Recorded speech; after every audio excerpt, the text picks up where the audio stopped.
Hello and welcome to Are We There Yet?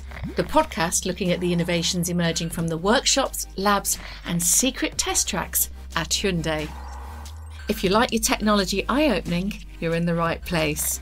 In previous episodes, we've heard about flying cars and electric racing cars powered by technology used in the space shuttle.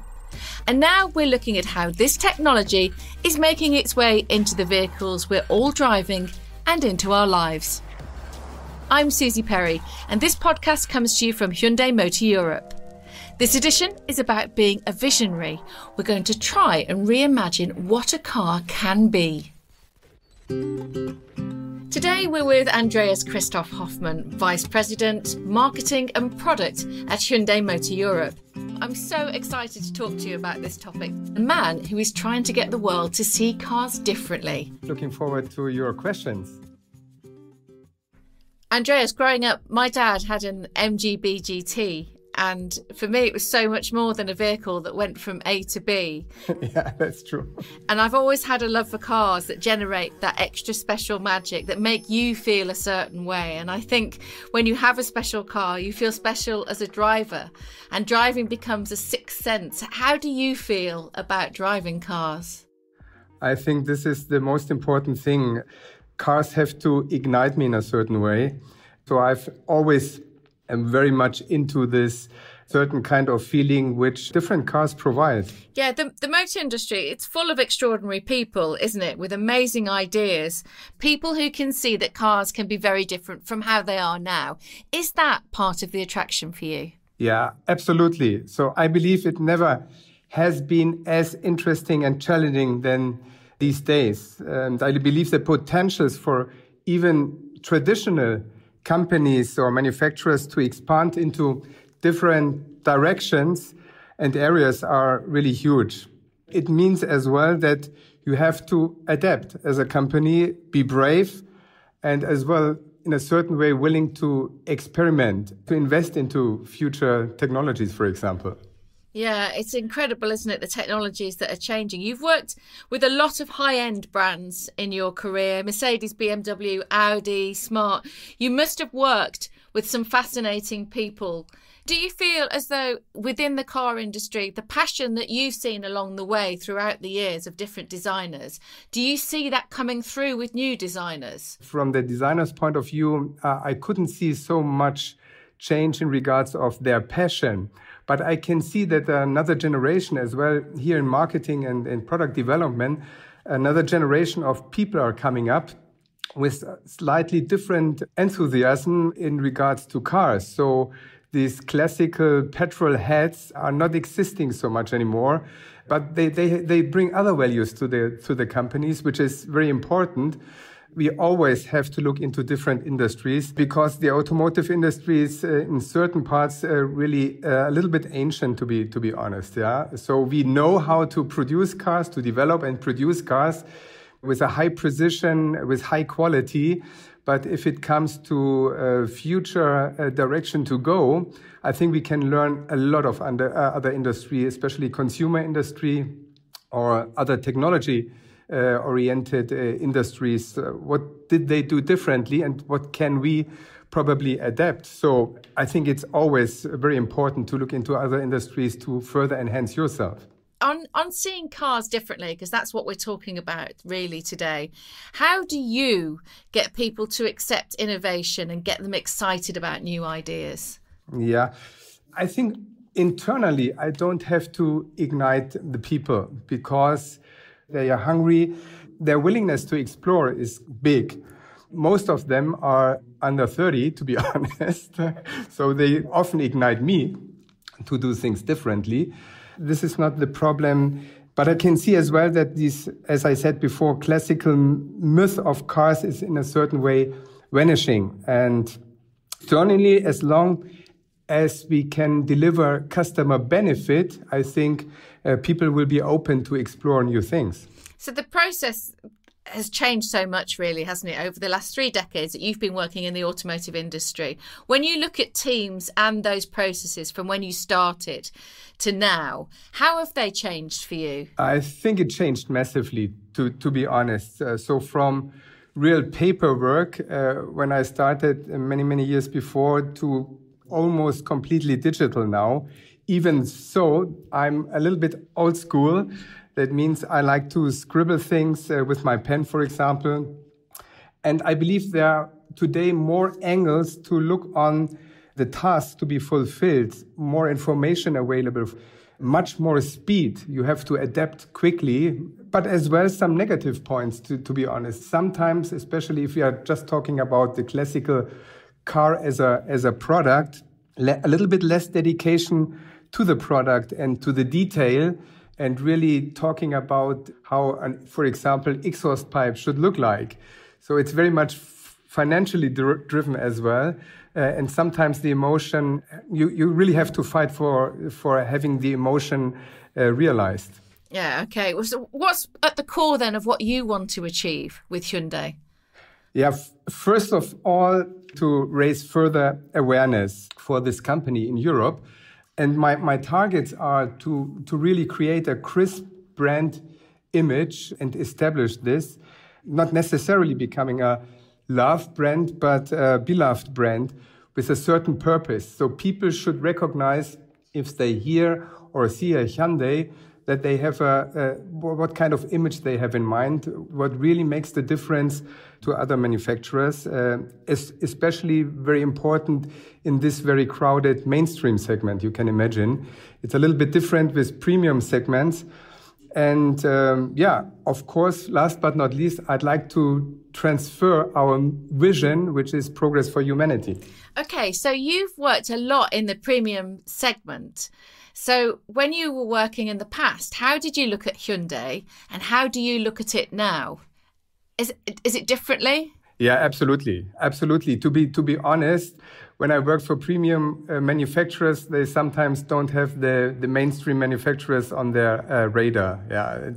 But what really ignited me was that, first of all, it's still a very young company, a little bit more than 50 years old. And this company completely is in transition, I believe, even a little bit faster than other companies. So we have already, in a certain way, transitioned from value for money brand to one that is renowned for being innovative, which is a great effort during the last years, I have to say.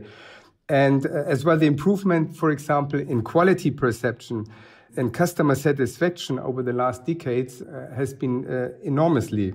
What really encouraged me to join this company is, of course, that mainstream is you have to adapt much quicker. You have a much tougher price positioning to defend.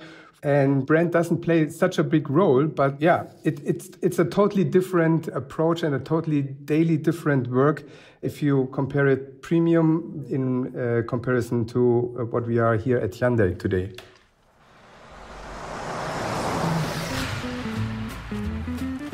Let's talk about you for a minute. I've heard that you're a bit of a motorbike fan. Yeah. What is it about two wheels that you like? Of course, it's this certain kind of freedom. Yeah, to be so close into contact with the nature, even a convertible cannot give this feeling to you. Yeah, it is a different feeling, isn't it? What was your first car that you owned? My first car was an Audi Coupe.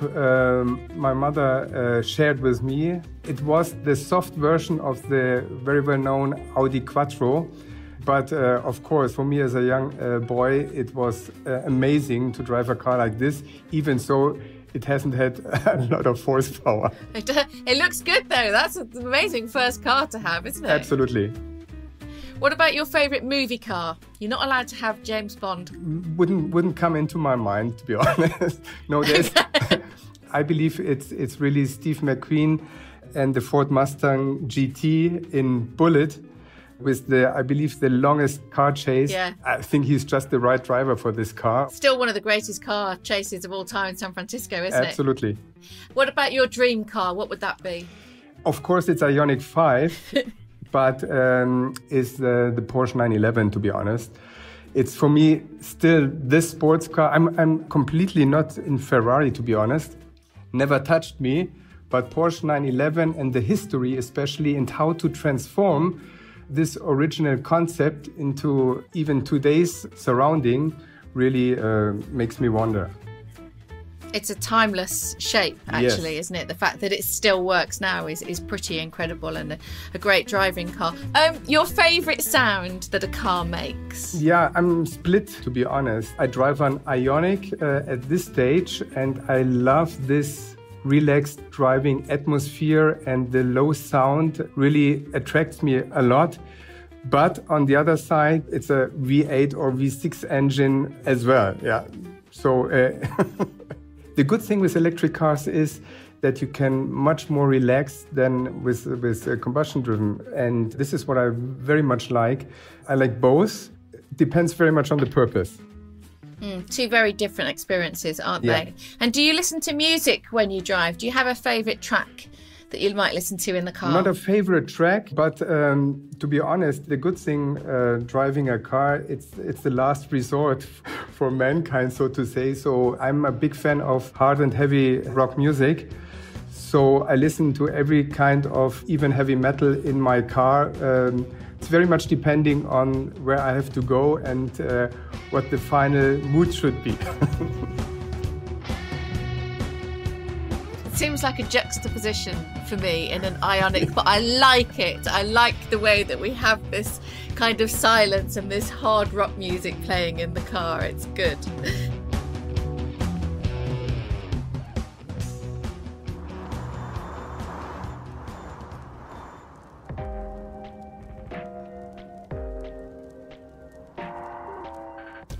It's amazing, isn't it, how you can fall for a car. I used to watch a show called Dallas in the 70s, and one of the characters, Bobby Ewing, had a Mercedes SL.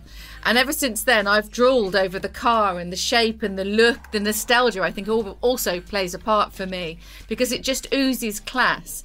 How do you think design can change the way that people feel about cars? Yeah, reflecting it a little bit to our company, to Hyundai, the good thing is that the number one purchase decision is about design. And I believe design, even for the upcoming years, will be the differentiator. Because technology, in a certain way, customer will expect from a certain manufacturer or company, but design has made and will make the difference. That the designers, they are very much encouraged to look for new forms, new proportions, new surfaces. So this field is still to explore, and especially the combination and to find a certain kind of direction. And we are still in this phase of looking for extremes to find our way, what the future design of Hyundai should look like. Experimenting which direction to go. And this, I think, is a great time. It's not only for the designers, but as well for us to find the right customers at the end of the day for these kind of shapes. When you were growing up, you were inspired very much by the Italian feel, weren't you, for a car? That's true. I had the chance with another company to work closely in the 80s, beginning of 90s with Pininfarina in Italy. And of course, you can imagine, you see a lot of things, how they think, how this Italian style is. It's really amazing how they create and adapt things. And as you know, with the original Pony, we have had Giugiaro as the original designer for this car. So we still feel in a certain way, and we still adapt in a certain way this Italian. You can't describe it, and you just can feel it, but it's a difference. I loved very much to work with the Italian guys because it was so easy, it was so natural. Yeah, they have it in their genes. I can't describe it better.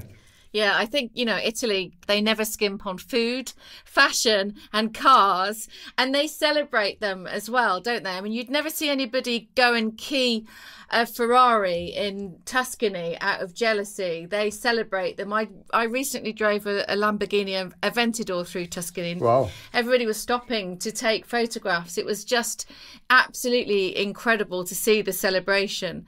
So yeah, it's the passion from Italy is quite extraordinary, but there's a great passion at Hyundai, isn't there, in terms of future technology and bringing the right things to the consumer. How involved are you with that?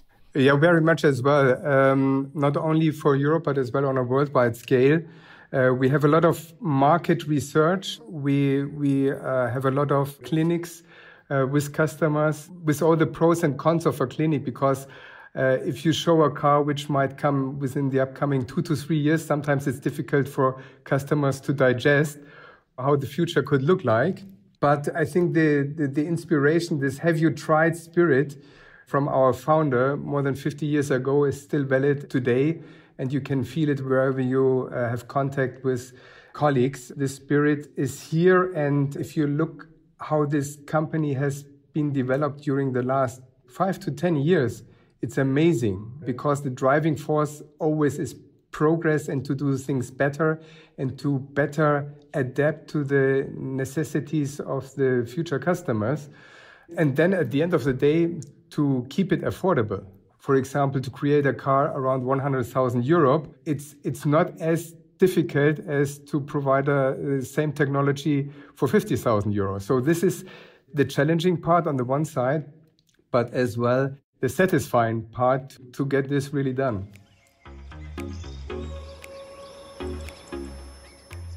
This podcast is all about the extraordinary ideas that are coming out of car workshops and changing our lives. And technology is really at the heart of it, being simple or a complex transition. So something we now take for granted, for example, is Bluetooth technology, allowing us to seamlessly link our lives from the house or office effortlessly into our cars. Remember when we couldn't talk on the phone in the car, for example? And I feel like this connectivity has been a huge step in integrating communication to the car, and now of course it's ubiquitous. Jump on a couple of decades and the complexion of the automotive world has changed enormously. Let's talk EGMP, a hugely exciting concept for Hyundai. Electric Global Modular Platform, which, am I right, Andreas, in thinking that this is the base platform for a new range of vehicles, and it's quite an extraordinary looking thing. Just tell us a little bit about EGMP. Yeah, EGMP for us, it's really a human-centered approach and will bring us really in a new era of electrification. So that's why we are very, very happy to introduce our first car on this new platform. EGMP will revolutionize customer experience in a certain way. This is our target, of course. And the basic configuration will realize a high level of convenience, comfort, innovative interior designs as well, but as well performance and safety and driving range. So this platform gives us the possibilities for the upcoming, let's say, 5 to 10 years to think completely different in regards of how future mobility could look like. How do you see EGMP improving people's lives, Andreas? Today, the biggest reason preventing customers from purchasing EV cars, number one, range or range anxiety, and maybe as well a lack of infrastructure, of charging infrastructure. And with EGMP, we are trying to solve by improving range and as well introducing fast charging possibilities. It will take all the hurdles of today's electromobility away. And the technology, which is 400 and 800 volt technology, really gives now the possibility in parallel. Of course, we are not taking care only about the product itself, but as well about the charging network. As you might have heard, we have a cooperation ready with IONIQ for fast charging on the highways. And we will have our own Charge My Hyundai network established. And this will really give confidence to people that they don't have to worry anymore about their range and how much time they have to calculate to get their cars refilled. So this is the great thing about EGMP. And the other great thing is that you completely can rearrange and think differently about interior. If we further look into automized driving, for example, where you don't need to have a steering wheel anymore, everything has already been provided to create cars like this in the future.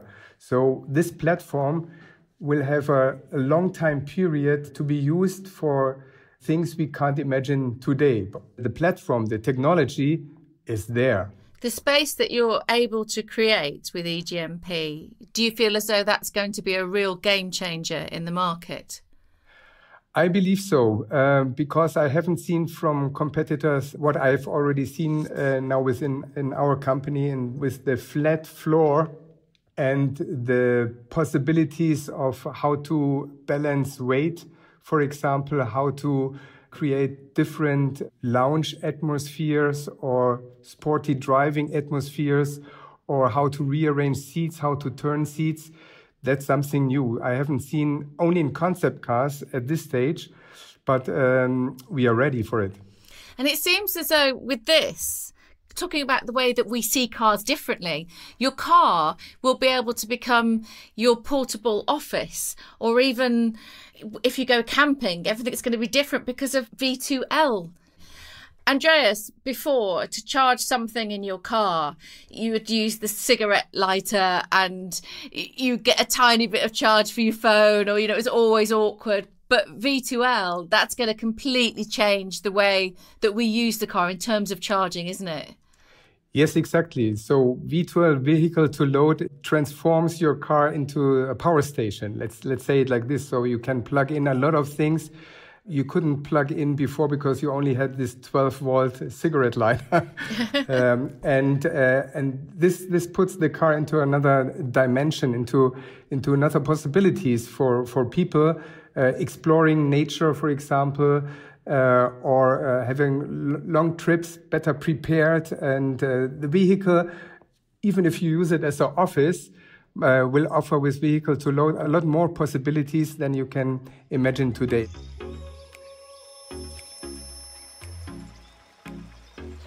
Let's now talk about the IONIQ, Andreas.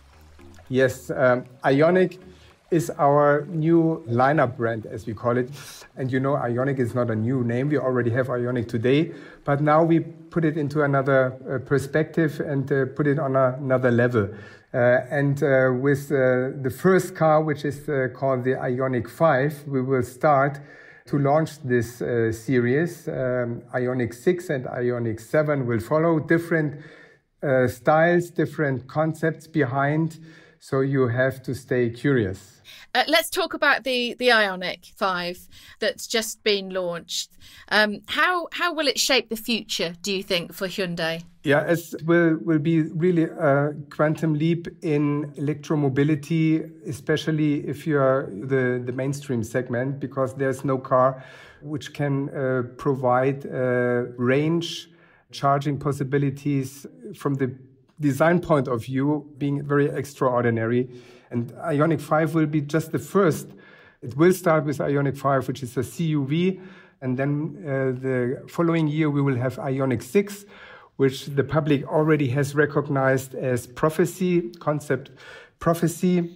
Then we will, 2 years later from now, we will have IONIQ 7, which will be a big SUV, all on the same platform, all with very different shapes, all with very different usability and purposes.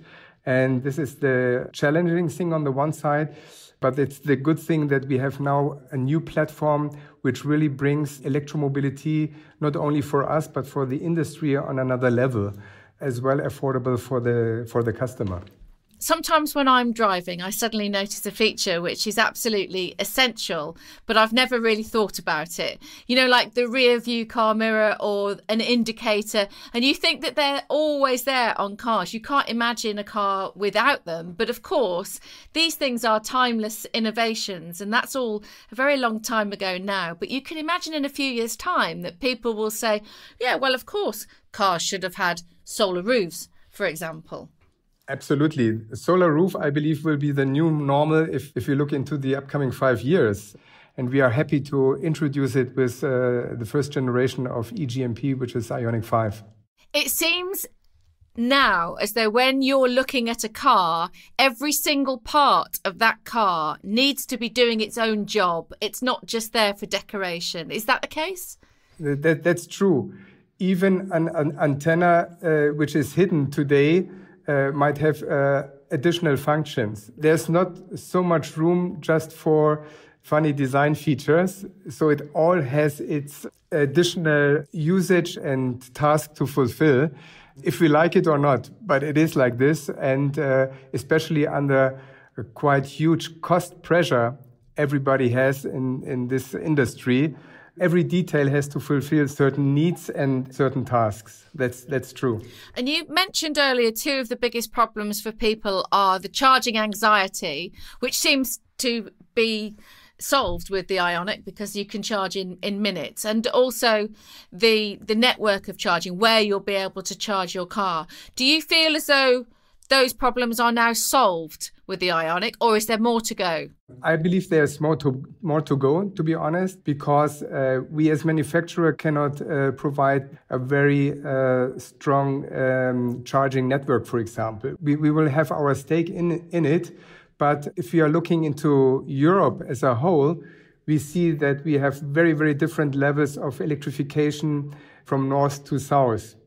Very advanced, for example, in Norway or in the Netherlands, not as advanced, for example, in Sicily. So we will support to further quickly develop the network, but we can't do it our own, to be honest. So I believe that on a cooperation level, we can quickly ramp up, but I believe it's only possible to get the problem solved if corporations might come up and if governments invest much more than they invest today.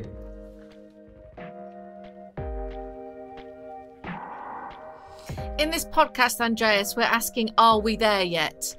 You're asking people to see their cars in a different way. Do you think that's happening? I think it's just the beginning of a long travel. Of course, the car industry is more than 150 years old. But in comparison, what happened, for example, during the last 2, 3, 4, 5 years, it's just the beginning, the beginning of a big adventure. And especially the car industry has to work on so many different topics to become future-proof that we are far away to have reached certain targets, to be honest. We are not yet there. Andreas Christoph-Hofmannom, thank you so much for joining us. It's been a pleasure talking to you, and what a fascinating road you are travelling currently. Thank you. Yeah, thank you very much, Suzi. If you're interested in finding out more about the vision for mobility solutions at Hyundai, visit Hyundai.com. Next episode is going to make you smile. Quite literally. We're going to be looking at cars which make us happier, with colours, shapes and ideas that change our mood and are revolutionising car design. And don't forget to subscribe to the Are We There Yet podcast from your usual podcast provider. It means, of course, that you won't miss an episode. Thanks so much for listening. Goodbye.